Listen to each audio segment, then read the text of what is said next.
So yesterday I talked about the three universal characteristics. The three universal characteristics of anicca, dukkha, anatta: impermanence, unsatisfactoriness, and non-self. Those things doesn't come just like that. Although yesterday I mentioned that the conventional understanding of anicca, dukkha, or anatta is all for us very surface. And we said that the weather change, anicca. We said that you are getting old, dukkha. All these are very conventional, very surface.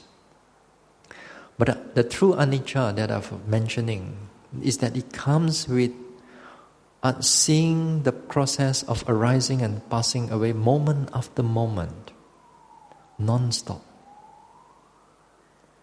These characteristics, as the way that you use the word universal, because whether the mind or the body will show the same characteristics whenever the mind is clear, thorough, and penetrative.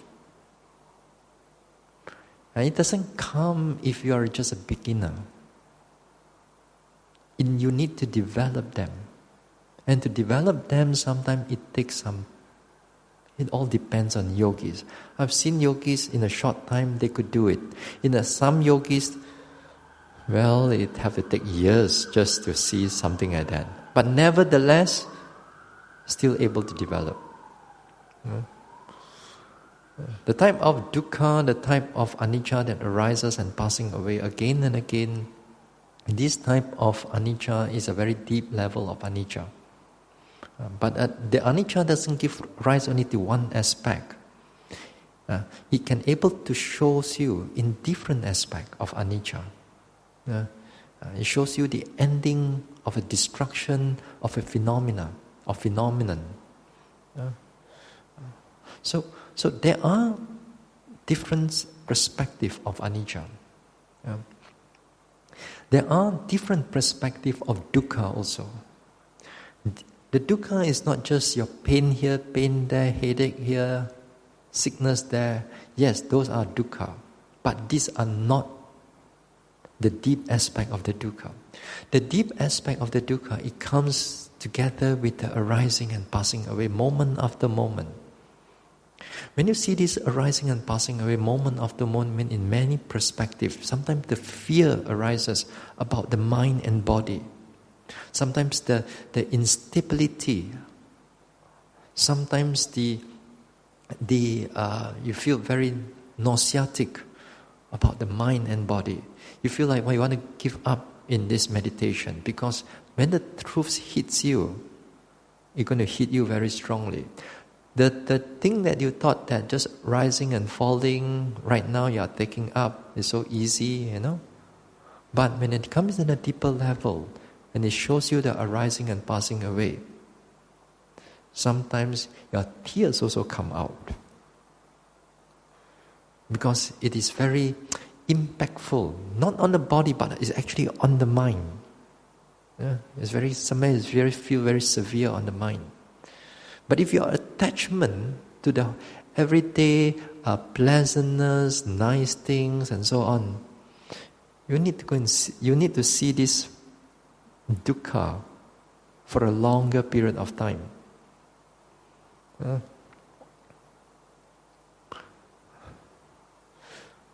But when you see this in different perspective and the mind gets more maturity, then the deeper aspect of anatta arises. When you begin to see everything that you do is not within a control. When I say it's not within a control, even you blink an eye, even you want to move a finger, even if you breathe the rising and falling, each and every rising and falling, or each and every movement of a rising and falling, it is known already by the mind before that rising takes place, for example. If the rising is going to go sideways, the mind already know it first. If there is going to go tight, the mind already know it first before the tightness arises. If you're lifting, pushing, dropping, if your leg is going to vibrate in the pushing time, the mind already knows it. And each and every vibration, the mind actually knows it. So during this time, when you see all these things, the concept of I am in the one in control. There's none at all. There's none. So in many perspectives, the non-self, it will shows you. It will shows you from the cause and effect. It will shows you from the nama, rupa, where you can able to distinguish it. So from a perspective, so a number of perspectives that it will shows you this way. The reason that it will shows you this way in all of us, because that you have to overcome the opposite nature. Because our attachment to something eternal, something forever, is very strong in us.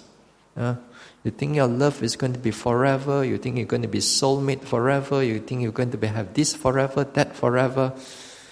Well, that is where the attachment of the view of everlasting. Sometimes a certain God everlasting, a certain Almighty everlasting, a certain universal consciousness is everlasting. Even sometimes for some of you, your chi also is everlasting. Sometimes you don't understand this practice of how these things binds up in our mind. But that one we'll talk about some other time. So in the dukkha, it opposes the pleasantness. If you're very attached to life, if you are very attached to all the nice things, pleasant feelings, and you love these pleasant feelings, then when it comes to dukkha, you got to see it for a longer period of time before you can able to undo this pleasantness, this attachment to the pleasantness. If your view of an I that is controlled, you don't understand what is cause and effect, then again the whole nature of non-self is going to be longer, because the non-self needs to overcome the aspect of a self, of an I. That is very difficult to see. But the vipassana, as you practice, all these things, it will open up to you. With that only, then the maturity of the mind takes place, then the realization of Nibbana will occur. When the mind is ready for Nibbana, to see the true nature of Nibbana, at the same time it eradicates certain defilements, at the same time it will bring the samsara to a stop. You will bring the samsara to a stop. It's not that it cannot be achieved. It's only whether how much effort you want to put into it. How much time you want to put into it.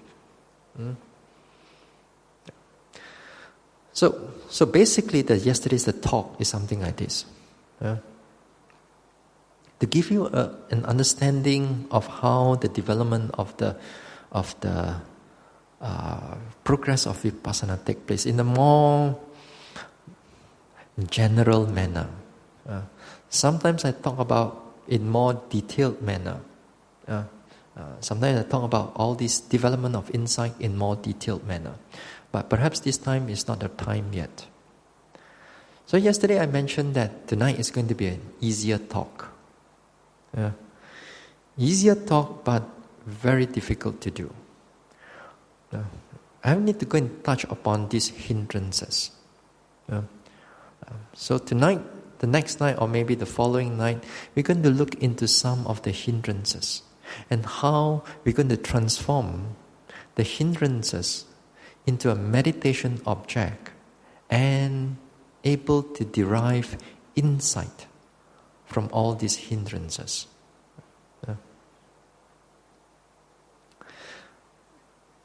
We are taught that there are 5 hindrances. What are the 5 hindrances? You tell me, what's the number 1? Sensual desire. What's number 2? Ill will. Number 3. Dinamida. What is dinamida? Sloth and torpor. If those people don't understand what is sloth and torpor, it's just sleepiness, drowsiness, laziness of the mind. Yeah? Then what's the 4th one? Restlessness and worry. Uddhacca and kukucca. And what's the 5th one? Skeptical doubt. Vicikicca. So there are 5 hindrances. In Abhidhamma, there are number 6. Wrong view. But let's number 5 will do. Wrong view, we can always look at it from another perspective, from another time. And sometimes the wrong view, it can be very horrible. Sometimes you may have it, you don't even realize that you may have it. But nevertheless, don't worry about it for now. We talk about the 5 hindrances. Now, mastery of this meditation. Many times in my talks, I said a yogi must learn to master. Mastery, as I said, first day you must learn to your walking, sitting, daily activities. These 3 you must learn to master them, and you repeat them every day until you try again, trial and error, until you get it right. After several retreats also, you find that more or less you can get it, but sometimes you need a certain refinement into it. The refinement, we can talk about it another time also. It's also another big topic, just to understand how to refine a technique. So that one we put aside. But what is important here is that overall, as a yogi, you need to master, firstly, the development aspect. The development aspect here, it comes with your walking, sitting, daily activities. You use the walking, for example, to develop the mindfulness, to develop the concentration, to develop the effort, to develop a lot of all the great qualities of the mind. You need to develop that. And therefore, you need to master these skills. Okay? Now, the second skill to master is overcoming the hindrances. The hindrances, each and every of the hindrances, they are different, they have a different characteristic. And different characteristic, you need to deal with them differently. You cannot apply one way of doing to the next one. Because if you know how to deal with that, a certain characteristic, you can't deal with the next one using the same technique. Sometimes it completely on the opposite side. So it is good that we also must learn to master all these different states of our defilements, of these hindrances as they arise. So this one is a big topic. In this retreat, I'm not going to talk all the hindrances, but I'm going to give you a general idea. I'm going to look into especially the restlessness and the sleepiness, and how we're going to transform them into a meditation object, rather than just sleeping there.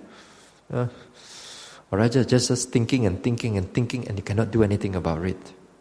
So we're not going to, we cannot let our little time that we have and just being wrecked by all these hindrances. So we got to transform the hindrances into a meditation practice, into a meditation object. So this is a second part that we're going to talk about in the next 2 or 3 days. The third aspect, which is also a big aspect of it, is the balancing of the faculty. The balancing here means you have to refine your state of your practice. That means as you develop into your practice, your mind becomes stronger, clearer, sharper, more penetrative. All the concentration, it all starts coming in. But if it starts coming in and it doesn't know how to be able to balance, you're going to end up with a lot of tension. You're going to end up with a lot of pressure. And this type of pressure, tension, migraine or whatsoever, it can last for a long period of time. And because of the attitude, you do not know how to change it. Every time you come back to the retreat again, you are not affected by all the hindrances, but you kind of like hitting a wall. You meditate. After that, everything goes blank. Or meditate. Every time the tension arises, you just can't go any more further. And as I said again, these things I've seen in yogis in my past teachings. Not to say all, but once in a while. Once in a while means this yogi has practicing for the past 20 years or 10 years. And they just cannot go through. Because refinement of the whole practice is a big topic itself. Although the Buddha says 5 faculties, that some of you may heard the talk on faculties and so on. But when you actually applied it in our practice and how to able to balance one after another, those things take skills, trial and error. Until you get it right. And you thought that you get it right, it will test you another way. And you have to be vigilant, careful, and you have to try it again and again.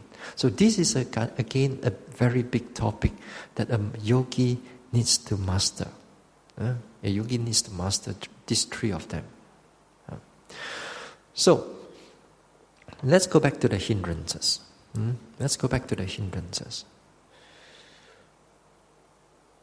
First day you come, you thought that you are clear, you meditate. Second day, what do you get?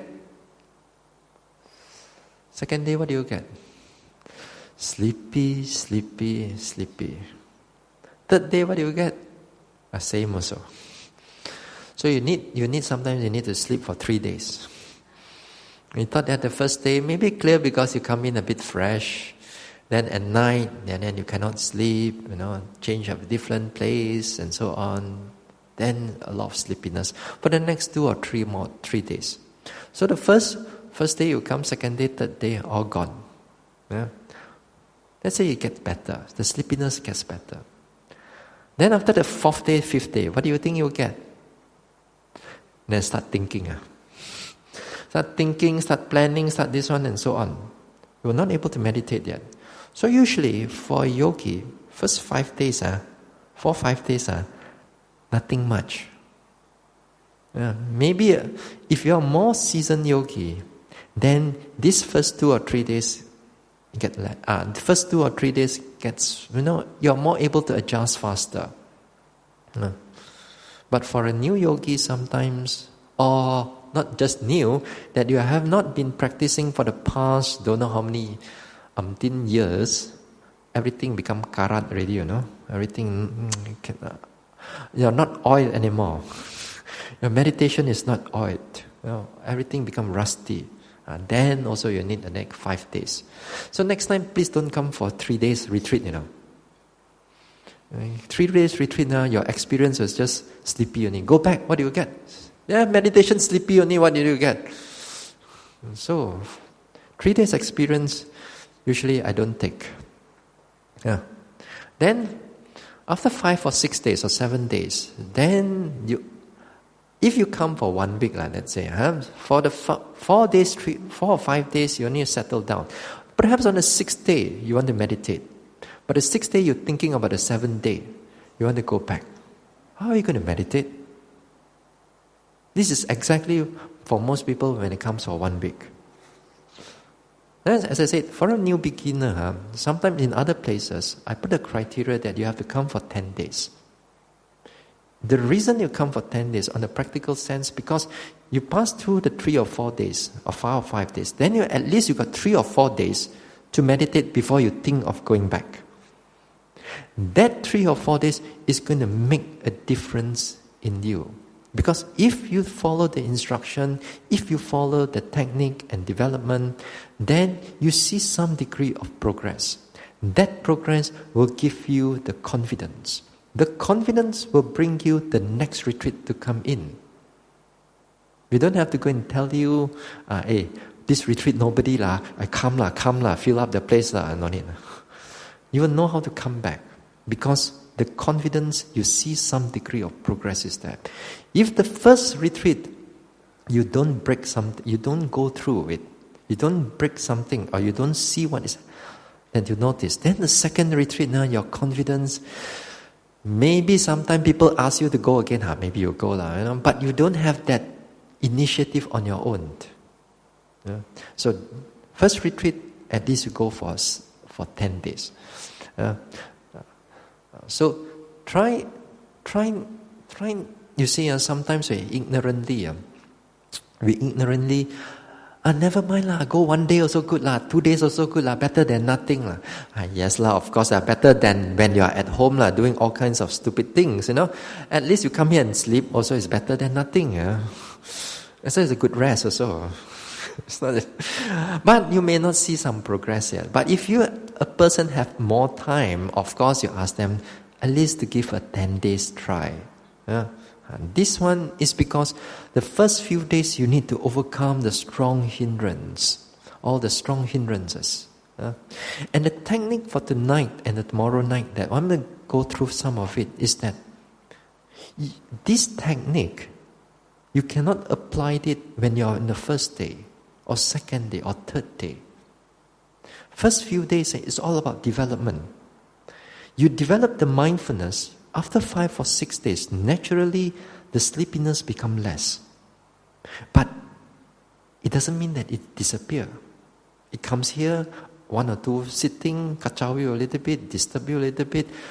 Thinking comes in, disturb you a little bit. That time, after a number of 4 or 5 or 6 days, when a certain degree of mindfulness has developed, then this time we can transform the hindrances into a meditation object. Most of the time, when you come into say a Friday class or a Monday class, the technique is that when you come with a hindrance, let's say you walk, lifting, pushing, dropping, you got thinking, what do you do? Thinking, let it go, and come back again. You got rising, falling, thinking, let it go, the thinking, come back again, rising and falling. Not to say you are wrong, because these are basic instruction. And you do that, it's good for you, because you cannot handle the hindrance yet. If you can go into the handle the hindrances, you're going to end up with more hindrances. You think sleepy, you can note the sleepy. For the first day, for the second day, you're going to end up with more sleepiness. So you cannot do that yet. It's not the time for you to do that yet. But after 5 or 6 days or 7 days or so, like here, right now, how many days we are in? 10 days already. This time perhaps you are more, the mindfulness is more stronger. So now we must learn to take up the sleepiness, the thinking, so that we can able to see them much more clearer. Yeah? Alright. Tonight we take one first. You want restlessness or you want sleepiness? More say restless. Okay, we'll talk about restless. We'll look into restless mind and the worry mind. Now, this restless mind and worry mind, these are a very, very strong problem for many, many yogis. Now look at your lifestyle. Look at the way of your life. Most of you are like intellectual labor. They pay you not because you have your muscle, and they pay you because of your mind, right? They pay you because of that. And what do they want from you? They want you to solve problems. They want you to get things done. They want you to do this, do that. Therefore, you need to think and think and think and think and think and think. The whole day that you go through, you got to sit in front of a computer. You got to type. You got to solve problem. You got to do some planning again, and all these things never end. Right? It never ends. It ends. You cannot cari makan. You ends. You got no job. Because it never ends. It will keep going and going and going. And when it says keep going, this is This is where we begin by our early age of our training in life. You are taught to think. Or maybe you taught to think later. It doesn't matter. But anyway, when you come into working life, let's say if just from the working life until you retire, how many years? Yeah, some of you are not retired yet, you got still way to go. So those who are retired, you see, maybe you start off from 25, you come up from your college, you come up from university, then until 60 or 65 years old. How many years you have to keep thinking? And you think that when you come to meditation, everything want to calm down. No, your habit is so strong in all of us. So strong in all of us. It's so habitual in our life.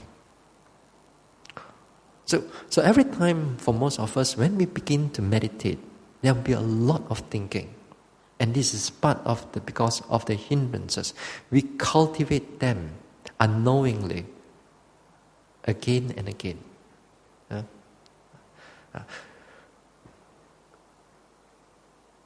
The problem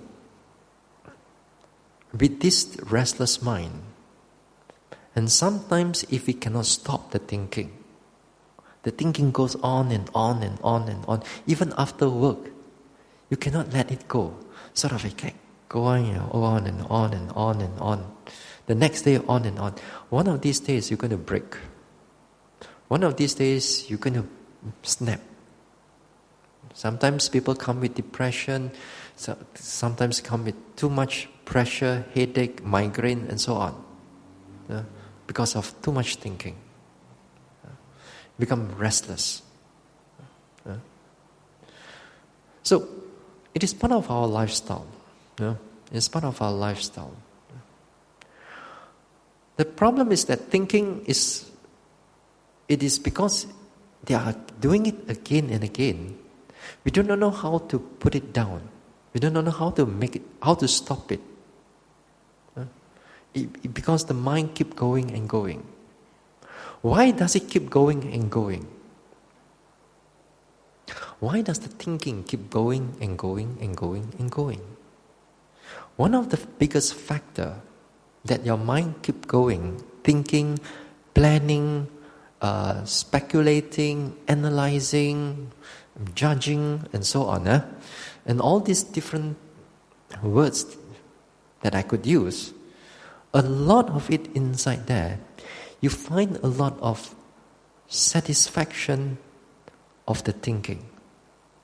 Satisfaction because that when you think of an opinion, you feel that your opinion is wonderful. Your opinion is good. Wow, I can able to plan this, structure this very clearly. You feel good. That feeling good itself, it will prompt more thinking to come in. You thought that you can able to plan out certain things, you can able to understand something. Because sometimes, like for example, like when we do maths, those days when we are in school, I was quite bad at maths. Then you think here, think there, think no road. Every time like can hit everywhere. Especially like at maths, like all the calculus and differentiation. Those things are like, wow. It was very difficult for me at one time. But out of training again and again, then you begin to understand the ways how to do it. Then you feel good about it. You feel very good about it that you can able to understand how to solve certain problem. That understanding itself, because you felt the satisfaction is there, then you keep on thinking. And you keep on thinking. You keep on solving. You keep on wanting to solve. You feel that it's a challenge for you to solve. And then you thought that your work, your life becomes a challenge. Then you want to face it. Face it in how? Because you find that a lot of satisfaction in thinking about it. That satisfaction, that desire, that craving for it, it perpetuates. It keeps going and going and going, and parts of the whole habit in all of us. Ask you to stop the thinking, you just can't. Because the mind has to keep going. because it's already the mind, that the mind is have the force to keep it going and going and going. So every time when you come to a retreat, this is what will happen to all of us. The thinking mind, the restless mind, is very strong in all of us. So this is one of the very big problem for a lot of yogis. In fact, that sometimes when I go to overseas, especially European or North America,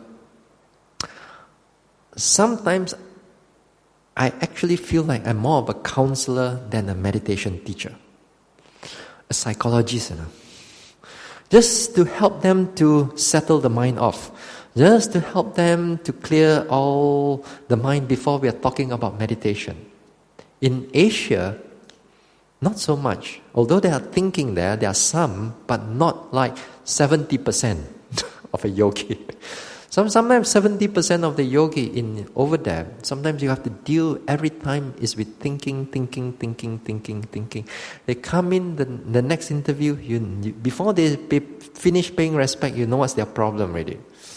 Thinking again. Restless mind again. So much so, it takes sometimes for them 1 week, 10 days, or even the whole 2 weeks of 10 days retreat. It just can't settle down. They need a few retreats before the mind learn how to calm down. At least for a while, for a window period that the mindfulness can able to arise. So it is a big problem. It is a big problem. But the Buddha gave us so many methods, so many ways to how to overcome this thinking, this planning, this restless mind. Many times, as I said during in this retreat, as I said that the first few days I said, hey, you don't go into the story. When you go into the story, any content of your thinking, it will go more and more and more. Any story, whether it is your own thinking, your own judgment, or even in the thinking itself, you see your parents, your past parents, your already pass away, or you're planning about the future, what you're going to do. You see your grandchildren, you see this and you see that, you see your work and so on. As I said again and again, don't go into the story. If you go into the story, you're out of the whole mindfulness thing. But nevertheless, you will still go into the story. What is important is that you learn how to come out from the story. And when you learn how to come out, the mind becomes alert and clear. You kind of like awaken for a while, Many times when you get caught into all the storyline and stream and all that, suddenly you come back again. Wow, how long I really have gone? That coming back is again what we call another characteristic of mindfulness. Non-forgetfulness. Non-forgetfulness of our meditation object. While we are in there, you begin to forget all the meditation object. The Pali word is appamada. Appamada, non-forgetfulness or what's the word? Non-hitlessness. Non-hitlessness. Appamada is hitless or forgetful. Not forgetful about memory, but forgetful about your meditation object. So, many times in your sitting, in your walking, in your daily activities, your job is to keep pulling it back again. Keep pulling back again and again and again. And you've got to make an effort for it, especially if you begin to meditate. You begin to meditate, you're going to need to make an effort to come back and come back and come back. If you stay inside there, you know that it's going to go more and more and more and more and more for you. Sometimes the whole hour. Sometimes even it doesn't finish the hour, it continue to the walking. Not finished in the walking, it continue to the sitting back again. So sometimes it grips the mind and you just cannot do anything. This is what we call the restless mind. But if you learn how to get out from it, when a yogi become more seasoned yogi, when you develop further, not that they don't have thinking, they still have. It's just that the duration of the thinking becomes shorter. The duration becomes shorter. Shorter, that means that they have more time for more condition for the mindfulness to arise. While we are practicing, a lot of times the thought is so long. But as the meditation gets better and better, the time of the long thinking becomes less. The thinking is still there, you fall into it, but much faster you get out of it. Why is it that you can come out of it much faster? Because the habit that you have done in the walking, in the sitting, walking, sitting, because you keep the awareness there in the present moment, therefore, when it comes to the thinking, the mind starts to jump out from the content, from the story. You will automatically learn how to come out from it. But it takes a lot of practice before you're able to do this. So a lot of times when you practice, you'll find that the time of the thinking becomes shorter. Say, for example, like when you are in the walking and you're in the sitting. In the first few days, you know that your sitting is not very clear. Sleepiness, drowsiness, and so on. But your walking is so much more clearer. Thinking, not so much, less compared to the sitting. We understand that. That is why the first few days, development of the mindfulness is crucial. You know that in a sitting, you cannot develop much of mindfulness or anything. So forget about it. First 3 or 4 days, pay attention to your walking properly. Do your daily activities properly. Once the mindfulness begins to come in, the continuity becomes to come in. When it goes into the sitting, then only your rising, falling, sitting, touching, pain becomes much more clearer and manageable. So it takes a number of days. So that's why the first few days, if you start off with the wrong strategy, then after 7 days also, mindfulness also nothing much. Clarity of the mind, nothing much. So next time if you go into another retreat, first few days, always remember, walking is very important compared to the sitting. After 5 or 6 days, then the walking and the sitting become important. Both of them are crucial really. So, the restless mind again. So don't go into the content, come out of it again and again. If you're able to do that, well and good. Wonderful. This thinking mind, it affects a lot of us. And we need to able to overcome it also. Now before we go into overcoming the restless mind, here I need to again to differentiate 2 things. What is a restless mind and what is a normal thinking mind? There are 2 different things. One is with hindrances, which is a defilement, and one is without defilement. Okay? Or, of course, if you are still a Puthujjana, it may come with defilements. But anyway, what I'm trying to say is that even the Buddha can think, but he doesn't have restless mind. An Arahant can think, but he doesn't have a restless mind. This is 2 different things. A restless mind means that its character is that it keep going and going and going and going and going and going and going and going and going. And you're kind of like nonsense inside there. If the mind, the thinking mind, is a very specific story, sometimes it goes into a very specific story, then the worry starts coming out. And keep on going. The same story, it keep recycling, You keep recycling the same story again and again and again. And you feel very difficult. That is more like worry and regrets and so on. Towards that a particular thing. Sometimes the restlessness comes in, or most of the time that you could see, it's all very random thoughts.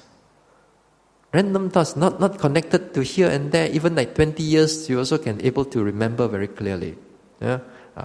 But sometimes that memory, it triggers off into a very specific thought and you keep on recycling into it. That you got to be careful also.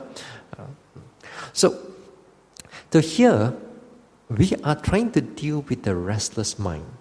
The restless mind is where it becomes uncontrollable. Thinking mind, if it's a normal thinking mind, you're aware of it, that you know that you are thinking, you're aware of it, it kind of like disappear. Then you can able to go on again.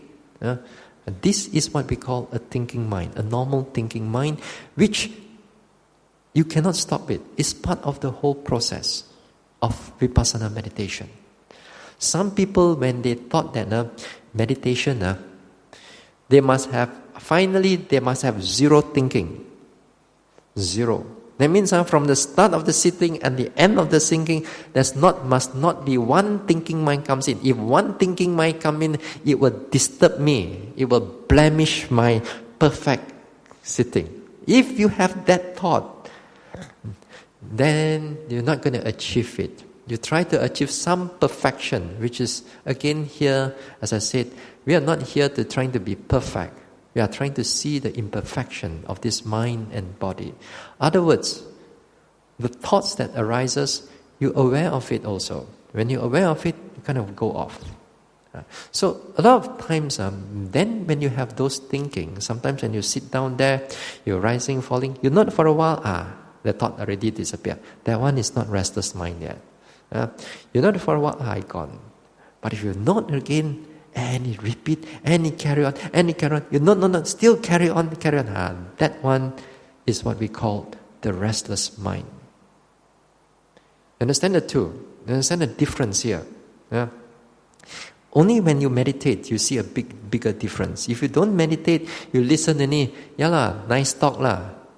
But next time when you go to meditate, you end up the same problem again. So here, you must, these things is experiential knowledge. So you know that a normal thinking, you pay attention to it, and sort of like it goes off. A lot of times, you notice that. A lot of times, you notice the thinking, it cannot go off. It keep going and going and going. That one is a restless mind. This one is where we need to deal with it, this restless mind. So when we are clear in these two,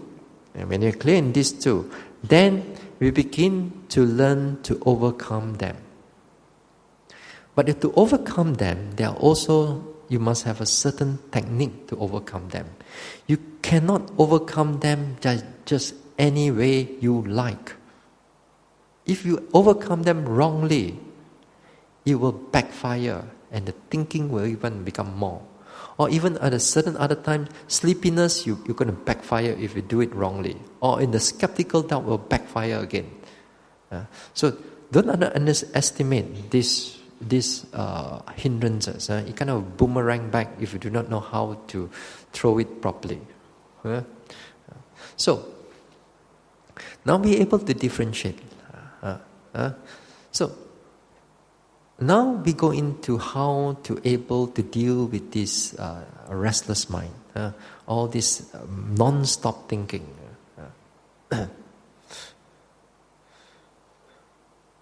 Oh yeah, before I forget. The restless mind is conditioned by the thinking mind.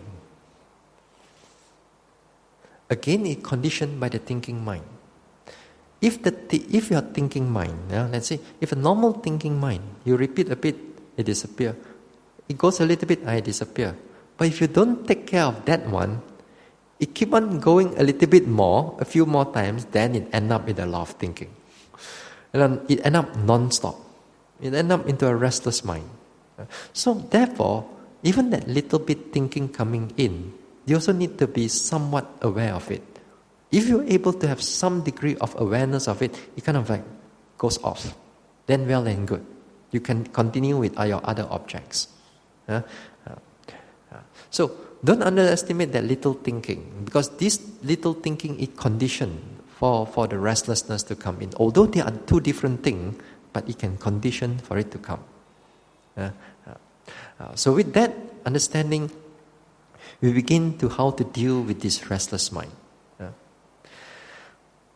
Now, say for example, you do the sitting or you do the walking this time. And then somehow or another, a lot of thinking is just keep going. A lot of thinking. Somehow or another, You try a day, and here we are talking about the yogis already spend like 5 days, 1 week, and so on, Then they have some degree of mindfulness arising from their practice, from the past few days. So this is maybe like 7 day, 8 day, and then you may have some degree of thinking a lot. You have a lot of thinking and you keep going, all this restlessness. So, what do you do with it? What are you going to do with it? This time, as I said, we need to transform the restless mind into a meditation object. Because it is a prominent object right now. It is a clear object, although it's a mental object, but it's a clear object. So, whenever it's a clear object, your attention has to bring it over there.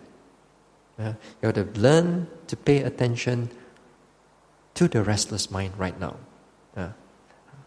So, the first thing that you have to know it's a restless mind is that you have to acknowledge that this is a restless mind.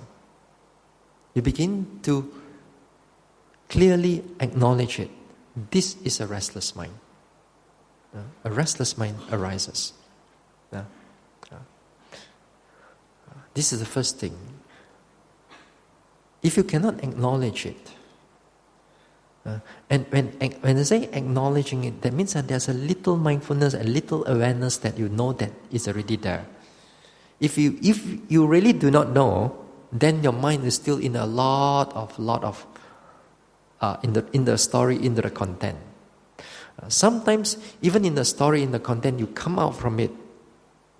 You know that you are thinking, but the thinking hasn't stopped yet. You still keep on going, and keep on going. This time, you got to pay attention to that particular type of thoughts, the stream of thoughts. So in this time, you acknowledge it that it is there. If you don't acknowledge it, then of course there's no mindfulness at all. So at least on the beginning level, you're aware that it's already there. Okay, so this is the first thing, acknowledgement of it. The second thing is that you have to know it that this is a restless mind. Other words, you notice the first thing, you notice that it arises. Second thing, you know that this is restless. And this is not sleepiness. Because sometimes people mix up the wrong defilement or the wrong hindrance. If you notice this as a restless mind, you acknowledge it as a restless mind, or for some of you, you label it as a restless mind that arises. Because if you are not so familiar with the characteristics yet, let's say if you're a beginner and you want to try noticing, if you're not familiar with the characteristics, therefore you got to put the labeling there. You put the labeling there. Restless, or thinking, or planning, or memory. You're not doing anything much yet. We are talking about just putting a label here. Okay? Putting a label here. So, this first and second process is a very... the mindfulness is not strong. If your mindfulness is strong, you do not have restless mind. But now, because the mindfulness is not continuous, it's sporadic, but somehow or another you can able to catch that restless mind. Well and good. At least you begin on the first few steps, 1 or 2 steps. The next thing that you need, which a lot of times we don't have, you need to learn to accept them as they are. If you don't accept them as part of the whole meditation process, you will regard this restless mind as, first of all, you will say it as disturbance, kacau ni. And if you regard that as disturbance, That means you're not seeing it as it is already. You think that this something is already disturb you. In Vipassana, there's no such thing as disturbance, Everything can be noted. You regard it as disturbance because you don't like it to be there. Although you're aware that it is already there, you know that the mindfulness aware of it there, but you don't like it to be there. Because why? It disturbed my rising and falling. Why? Because it disturbed my lifting, pushing, dropping. I want to go back to my lifting, pushing, dropping, but this one come and disturb me again and again. How am I going to meditate like that? That's why, because of that, exactly that attitude, you're not accepting the nature as it comes up. Huh? So, this aspect is a very challenging aspect, because when I talk in the other hindrances also, you're going to see that a lot of all these hindrances you're not accepting it. All you want to wish is to make it go away. But wishing it to go away, you wish it with unhappiness behind it. When there's unhappiness behind it, there is aversion towards it. Aversion. That means you try to overcome a hindrance with another hindrance. You try to overcome a defilement with another defilement. Every time it arises, every time the thinking mind arises, you kind of like, how come it's still disturbing me? How come it's still, how am I going to report tomorrow? You're so afraid of reporting. So, here, a lot of times, because these things, although I say you accept right now, but tomorrow again, because it's going to come again and again. It's going to come again and again. So your acceptance of it must be wide, open enough. This is part of the whole characteristic of mindfulness. On the first day, I tell you, one of the characteristics of mindfulness is acceptance, not judging it, not judging it, not thinking that this is bad or this is good, but seeing it as it is. Just put it there. This is the quality of mindfulness. So if the defilement arises, if you cannot able to accept it, that means towards the defilement, towards the restless mind, there's no mindfulness. And there's no mindfulness is taken over by unwholesomeness, by your aversion, by your dislike, by your anger towards it. So if you have those things, you're going to fail if the defilement is there. So therefore, you must change your attitude. You must change your way of noting. If you don't change, it will be a big stumbling block. That's why it's called a hindrance. Because it can become a hindrance for your progress. So now you must learn to accept it. You must learn to see it as it is. Don't regard it as your disturbance. Now, if you're able to accept it, then only then we can able to overcome it in the right manner, in a more wholesome manner. And the manner of overcoming it, there's multiple ways. Skillful, wholesome manner, not unskillful, unwholesome manner. So there are a number of ways we can able to deal with it. There are the ways of vipassana. And the ways of vipassana, there's a number of ways we can do it. And there are ways of non-vipassana. You may bring in samatha aspect also. And also, it may not be samatha aspect, non-vipassana can be our daily aspect of our life. That too, also we have to bring it all in.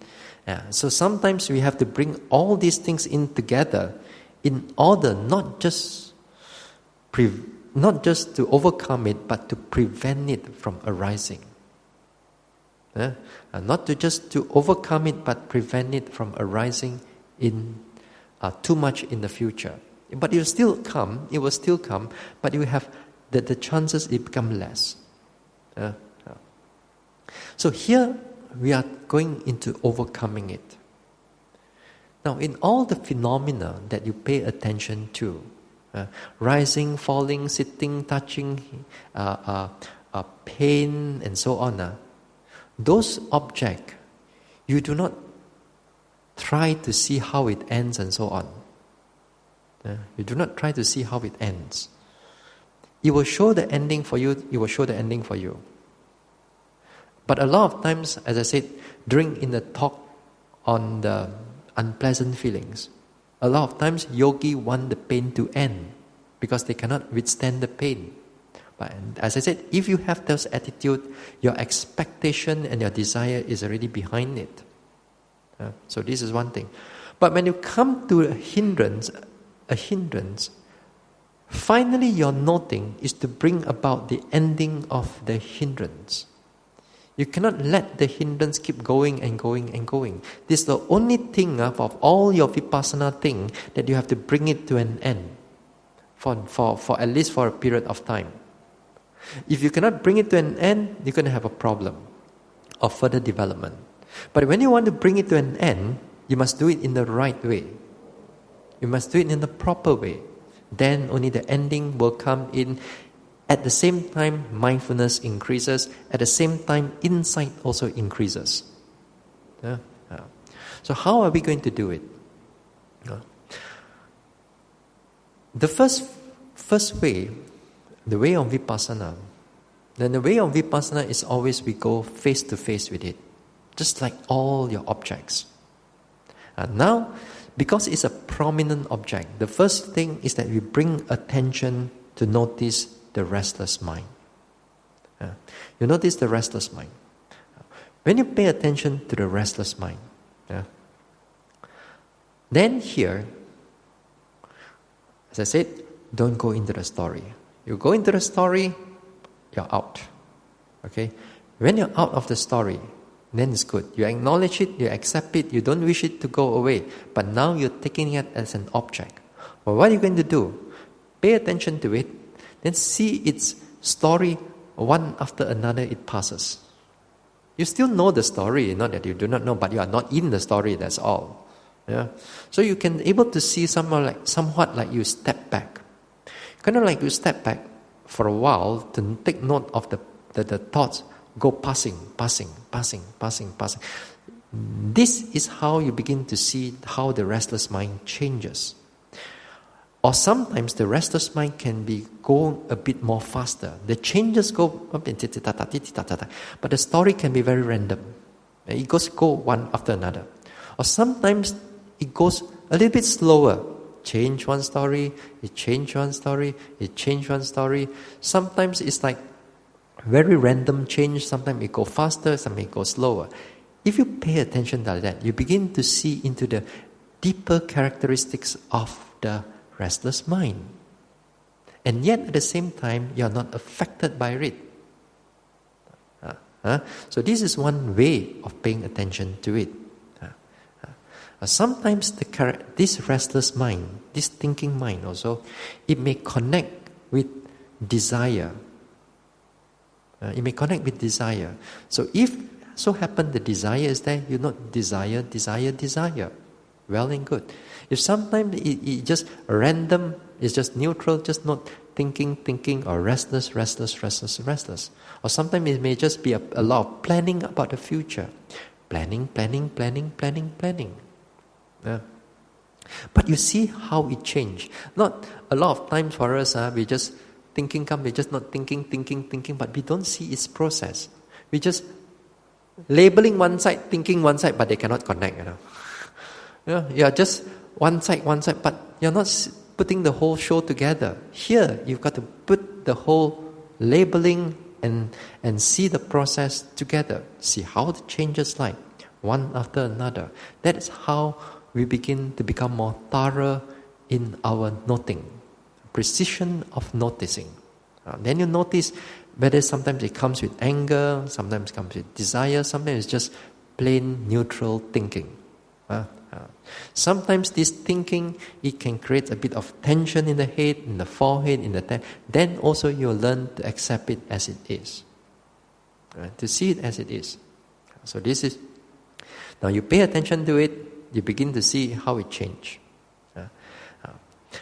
The next thing about paying attention to it also is that when you pay attention to it, the next skill is that this time you learn to slow down the noting. You slow down the tempo of the noting. Meaning that when the thoughts are fast, it's changing very fast. You kind of like move one after another. But when you pay attention to it, you note it as planning. Although the story is fast, but you note it as planning, or memory. And yet at the same time, you see how it changes. Why do we need to slow down? We need to slow down is because we need to bring about the tranquility.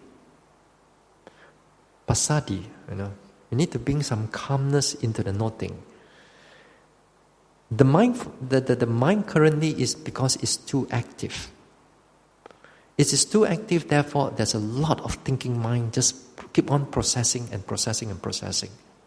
The mind has not much of a tranquility right now. So here, when you slow down the noting, or you slow down your labeling at this juncture, just note it at a slower tempo, you bring about this one. But if you see how it changes, what happened to the process, that is where mindfulness and wisdom also comes in. So we are kind of like tuning the noting a bit. You got to tune the noting a little bit in order for the whole mind to settle down. Now, this method, paying attention to it, seeing what is going on, in the beginning part, first few days is impossible for you to do because you'll be overwhelmed by the thoughts. But after that, later, you got to learn to try it. See how it processes, because now you see the changes. Because the mindfulness and the wholesome mind starts to come in, it begins to take over the unwholesome mind. It begins to take over the hindrances. Therefore, the hindrances become weaker, and it just disappear. And disappear, other words, the mindfulness just continue from the restless mind into the next object, maybe the rising, falling, and so on. So you begin to see the whole process much more clearer. And you know how to see this process clearer, the confidence to deal with it also becomes stronger.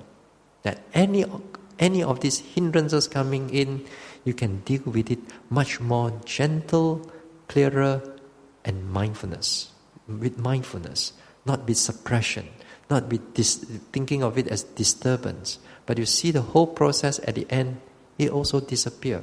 But this way, you deal with it with wholesome, skillful mental states. If you want to suppress it, thinking of it as disturbance, you already deal with it with unwholesome, skillful mental states. You see what I mean right now? The paying attention, he has got his own skill. Before we go, just look into another aspect of it. Now, sometimes you may not want to see the object directly. This is also another way of vipassana technique, is that you're aware of it, you're aware of the thinking mind, planning, thinking slowly.